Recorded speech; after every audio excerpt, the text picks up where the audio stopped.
Ya, pemirsa, Bawaslu menemukan dugaan praktik politik uang di 13 provinsi. Temuan terbanyak berada di Jawa Barat dan Sumatera. Ya, selain itu Bawaslu juga memiliki rekomendasi tentang kasus surat suara tercoblos di Selangor, Malaysia. Untuk selengkapnya kami akan berbincang dengan anggota Bawaslu, Fritz Edward Siregar. Selamat sore, Pak Fritz. Selamat sore, Mas. Oke, Pak Fritz, tadi Bawaslu sudah mengeluarkan beberapa rekomendasi. Yang pertama kita bahas mengenai surat suara yang dicoblos di Malaysia. Nah, sebelum mengeluarkan rekomendasi, sebenarnya temuan Bawaslu apa dari kasus tersebut? Pertama, mungkin perlu satu hal yang perlu kami tegaskan, bahwa Panwaslu Luar Negeri adalah bagian daripada Bawaslu. Panwaslu Luar Negeri telah menemukan adanya tumpukan suara tercoblos. Sebagaimana saya yakin teman-teman sudah melihatnya dari WA ataupun video yang beredar. Hasil daripada temuan itu, kemudian tim investigasi dari Bawaslu turun bersama dengan KPU. Dari Bawaslu yang turun adalah Ibu Ratna Dewi Petalolo dan Pak Rahmat Baja. Setelah dilakukan kajian, setelah dilakukan klarifikasi kepada para pihak, akhirnya Bawaslu merekomendasikan adanya pemungutan suara ulang untuk cara pemungutan suara yang dilakukan dengan metode pos. Kira-kira seperti itu, Mas. Oke, kajiannya tadi Pak Fritz sudah menyebutkan ada kajian, kemudian akhirnya mengeluarkan rekomendasi. Dari kajian, dari data-data yang di lapangan, apakah Pak Fritz juga mendapatkan atau Bawaslu mendapatkan data kenapa surat suara itu bisa ada di sebuah gudang yang bukan resmi tempat penyimpanan KPU? Hal yang perlu diperhatikan adalah bahwa adanya sebuah prosedur yang telah dilanggar. Kalau kita melihat bahwa setiap surat yang dikirimkan harus ketahuan itu dikirimkan kepada siapa, kemudian kapan dikirimkan, kemudian bagaimana cara pengirimannya. Kemudian itu adalah sebuah prosedur yang harus dilihat daripada Bawaslu pada saat harus melakukan kajian. Kemudian apabila ditanya bagaimana surat tersebut bisa sampai, itu merupakan sebuah tanda tanya besar. Tetapi itu adalah sebuah bagian yang menyatakan bahwa ketidakjelasan prosedur dan ketidakjelasan siapa yang memiliki ataupun yang mempunyai surat suara dalam ruko tersebut. Oleh karena itu maka integritas pemilu yang dilakukan melalui pemungutan suara melalui pos itu dipertanyakan, sehingga akhirnya Bawaslu mengeluarkan rekomendasi seperti itu.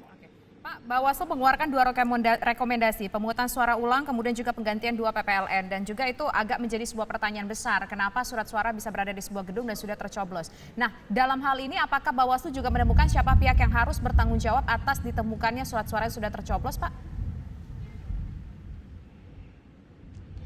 Bawaslu dalam hal ini adalah bertugas untuk mengawasi tahapan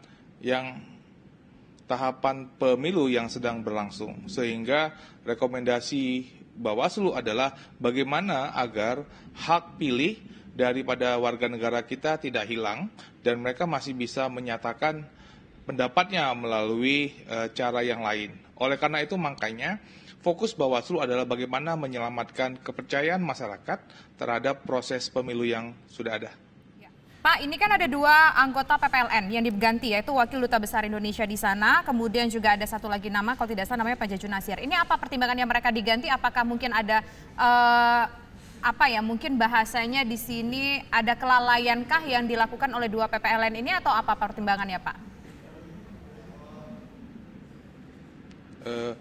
Pak Jajuk adalah penanggung jawab untuk pengiriman surat suara melalui pos. Jadi Pak Jajuk yang bertanggung jawab terhadap bagaimana sebuah proses pengiriman dari penghantaran dari gudang kemudian sampai kepada kantor pos dan bagaimana mekanismenya sampai dengan ke pemilih. Kami melihat ada prosedur yang telah dilanggar pada saat proses pengiriman surat suara dan juga bagaimana proses penyimpanan surat suara sebelum dan pada saat akan diantar ke kantor pos. Sedangkan Pak Krishna, kami melihat bahwa Pak Krishna sebagai wakil duta besar sehingga ada kemungkinan konflik kepentingan pada saat beliau menjadi wakil duta besar dan juga pada saat melaksanakan tugas sebagai panitia pemilihan luar negeri. Oke. Letak konflik kepentingannya di mana ya Pak Frits? Kita kan bisa melihat bahwa dalam konteks ini bahwa Pak Krishna merupakan wakil duta besar, di mana ada tugas-tugas sebagai seorang wakil duta besar, dan juga beliau juga sebagai panitia pemilihan. Maka mungkin saja di antara kedua hal tersebut dimungkinkan adanya konflik kepentingan. Oke, Pak Frits, yang belum terjawab dan mungkin Bawaslu sudah mendapatkan data di lapangan ketika ada surat suara yang tercoblos dan ada di sebuah gudang yang bukan resmi milik KPU, sudah diketahui belum Pak siapa yang meminta agar surat-surat suara tersebut dicoblos? Perlu kami jelaskan bahwa peran daripada Bawaslu untuk melindungi daripada proses pemilu itu sendiri. Dan itu yang harus kami segera lakukan saat ini, karena besok adalah penghitungan surat suara. Apabila nanti di luar ini ada perkembangan mengenai siapa yang melakukan dan di mana, itu membutuhkan investigasi lebih lanjut dan juga membutuhkan kerjasama dalam sentra Gakumdu. Tapi pada saat ini Bawaslu kan melihat apakah ada pelanggaran administrasi yang terjadi dan bagaimana hubungannya dengan besok adalah hari penghitungan juga. Kemudian bagaimana mengenai peran daripada kotak suara ataupun surat suara yang sudah terkirim melalui pos. Itu hal yang menjadi fokus Bawaslu dalam menghadapi isu mengenai surat yang tercoblos ini, Mas. Oke. Artinya sampai sekarang Bawaslu belum tahu sebetulnya surat suara itu sudah dicoblos berada dalam satu gedung. Itu belum diketahui siapa ordernya, begitu ya Pak ya? Atau Bawaslu memiliki temuan tapi masih kita keep dulu informasinya atau bagaimana Pak? Sekali lagi Mbak, kita kan fokusnya terhadap prosedur surat suara yang sudah tercoblos itu. Kalau siapa yang melakukan dan bagaimana itu bisa dilakukan, investigasi daripada Bawaslu belum sampai ke tahap seperti itu. Tetapi yang menjadi perhatian dan fokus Bawaslu apakah dalam prosedur pengiriman dan penerimaan surat-surat yang dikirim melalui pos, apakah integritas pemilu tersebut telah dipertahankan atau telah dilakukan sesuai dengan yang peraturan perundang-undangan atau tidak. Oke. Baik. Satu lagi Pak, tadi rekomendasinya adalah PSU. Nah, PSU ini akan dilaksanakan kapan dan khusus untuk metode via pos, gitu ya Pak?